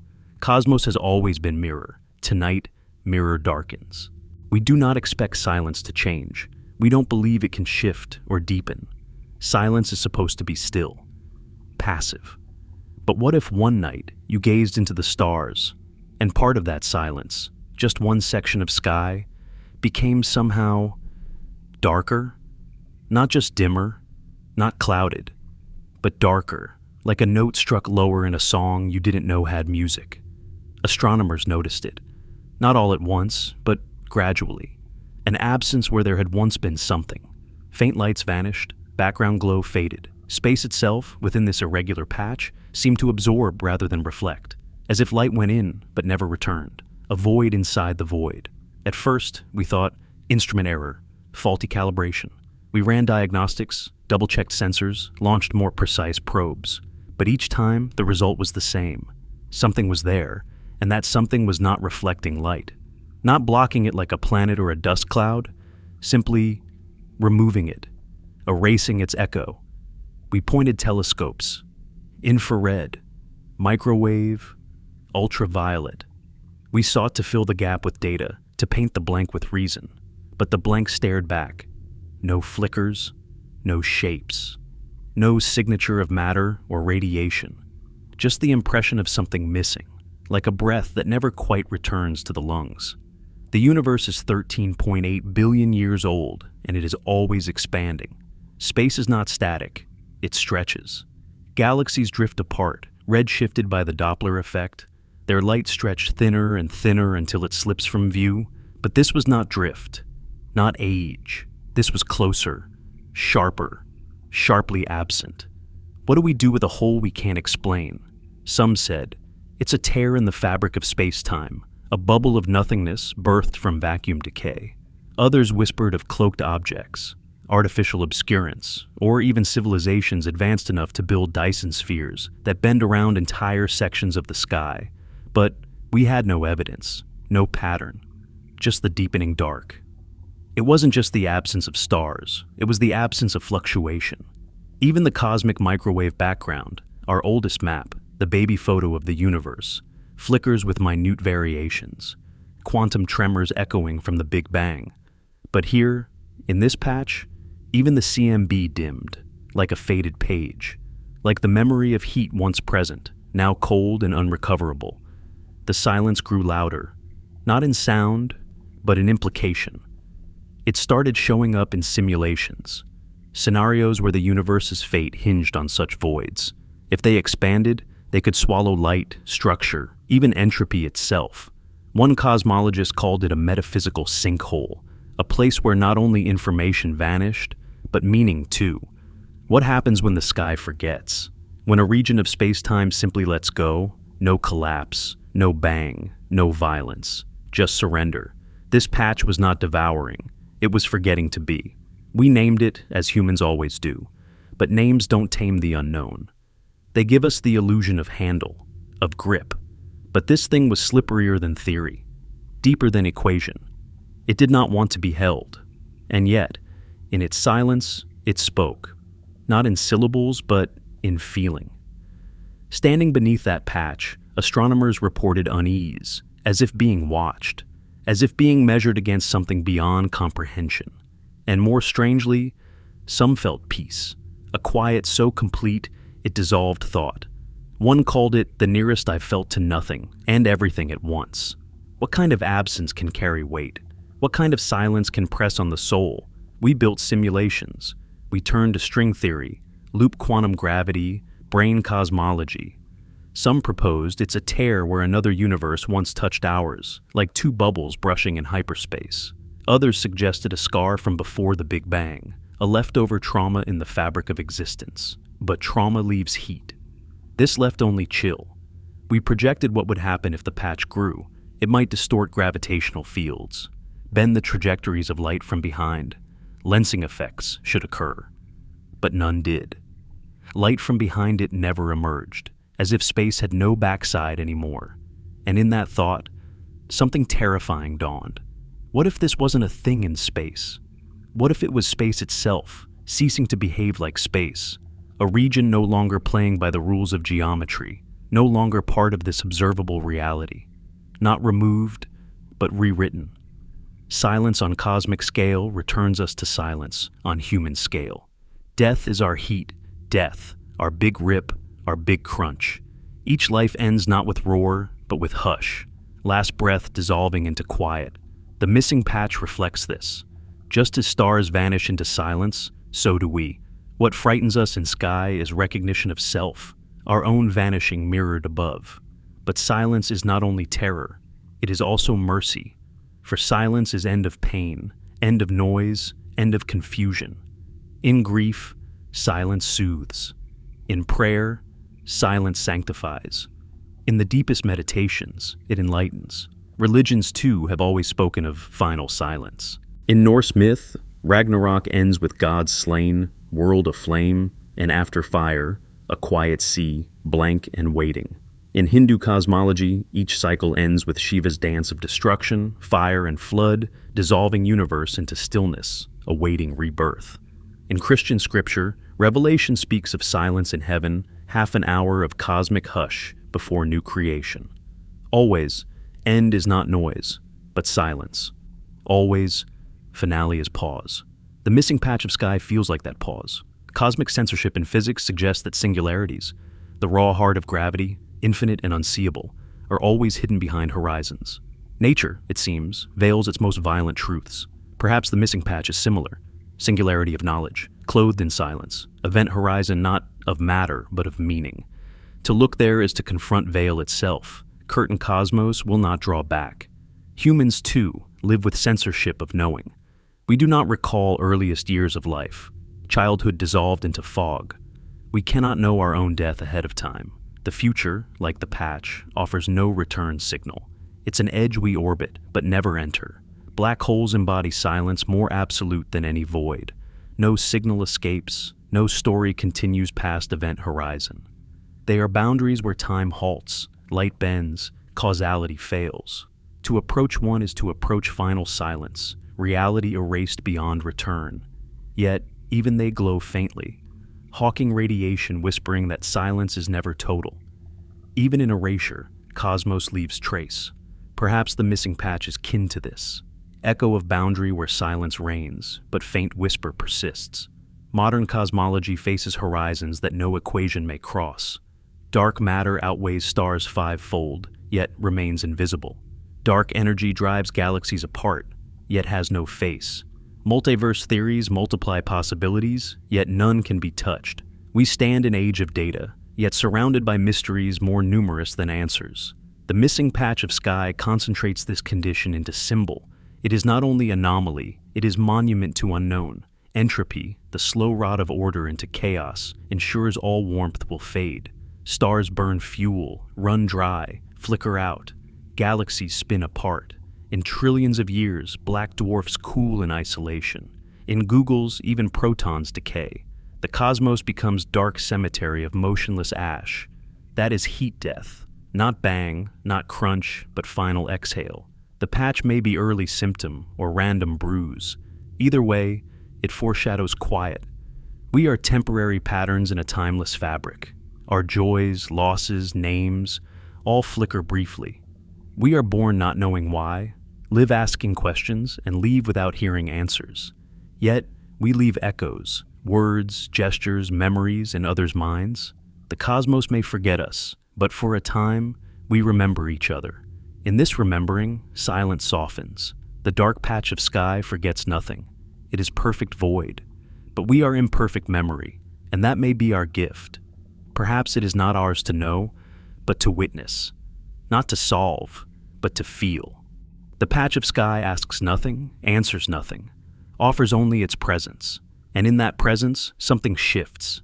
We stop speaking. We stop calculating. We breathe. In that breath, we remember we are small, and being small is not failure, it is freedom. To not know is to be free to wonder, and wonder is where all meaning begins. Let the silence remain. Let it be unfilled, unpainted, unspoken. Do not rush to interpret. Do not break the spell. So much of life is noise, but meaning hides in quiet, between heartbeats, between stars, between the known and the unknowable. We live in the noise, but we remember the silence. At birth, the room goes quiet to hear our first cry. At death, it quiets again to honor our last breath. Silence bookends everything. It is not enemy, it is frame. Maybe the universe isn't broken. Maybe it's whispering. The dark patch doesn't destroy the story. It completes it. Not with a conclusion, but with a question. Not with a roar, but with a whisper. We do not need to solve the silence. We need only to share it, to gaze together into that empty place and know we are not alone in our awe. This, too, is what it means to be human, to hold hands at the edge of the unknowable and not flinch, to look up and still wonder. So, if you ever find yourself beneath a night sky and see that patch, darker, stiller, quieter than the rest, do not look away. Sit with it. Let it undo you a little. Let it remind you that not everything must be known to be felt, that not all endings are noise, nothing lasts, not stars, not galaxies, not names, but silence does. It stretches forward and back, unbroken. And perhaps, when all things end, it is not the void that remains, but the echo of having once been heard. This is not the end. It is the hush after the song, the breath before the next dream. Whatever hides in the empty part of the sky, it has changed us. And that, maybe, was always its purpose.